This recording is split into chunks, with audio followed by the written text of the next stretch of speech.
आप सबको मेरा प्यार भरा राधे कृष्ण। आज मैं आपको हमारे जीवन काल के दरमियान जो भी हम कार्य करते हैं, अच्छा या बुरा, उसी से कर्म का फल बनता है और आगे चलकर हम उस फल का भुगतान करते हैं। तो कैसे बनता है हमारे कार्य से हमारा कर्मों का फल, आइए जानने का प्रयास करते हैं। कर्मफल बनने की सबसे बड़ी जड़ है कि मेरे जीवन में मुझे सब कुछ मिल जाए, मुझे जीवन की हर सुख सुविधा मिल जाए। यही जीवन की हमारे कर्मों की जड़ है, जिससे हमारा कर्मफल बनना शुरू होता है। सुख पाने की इच्छा के चक्कर में न जाने हम जीवन में कितने ही प्रकार के सही और गलत कार्य करते हैं। हम जानते हैं कि आगे चलकर हमको इसका भुगतान करना पड़ेगा, फिर भी हम इसको नज़रअंदाज करके और दूसरों की बुराई करते हैं, दूसरों की निंदा करते हैं, किसी की निंदा सुनते हैं, किसी से छल कपट करते हैं, दूसरों की चीज़ छीन लेते हैं, किसी की धन दौलत ज़मीन जायदाद छीन लेते हैं, किसी के ऊपर बुरी नज़र रखते हैं, किसी का भरोसा तोड़ते हैं। ऐसे न जाने कितने ही गलत काम हम जाने अनजाने अपने जीवन काल के दरमियान करते हैं और आगे चलकर हम उसे भोगते भी हैं।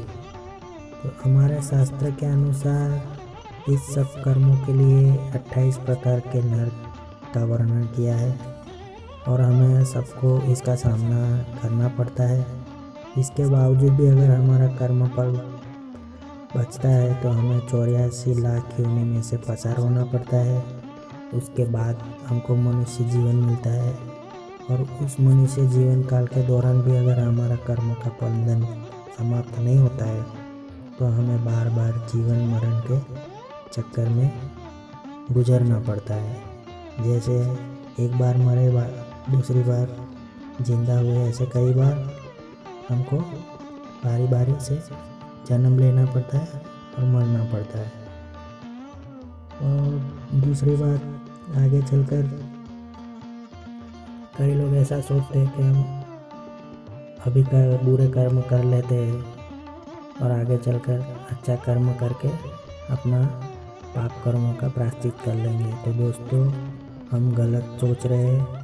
जाने अनजाने में भी हमारे द्वारा जो भी कार्य होते हैं उसका फल हमें मिलता ही है, उसको कोई बच नहीं सकता।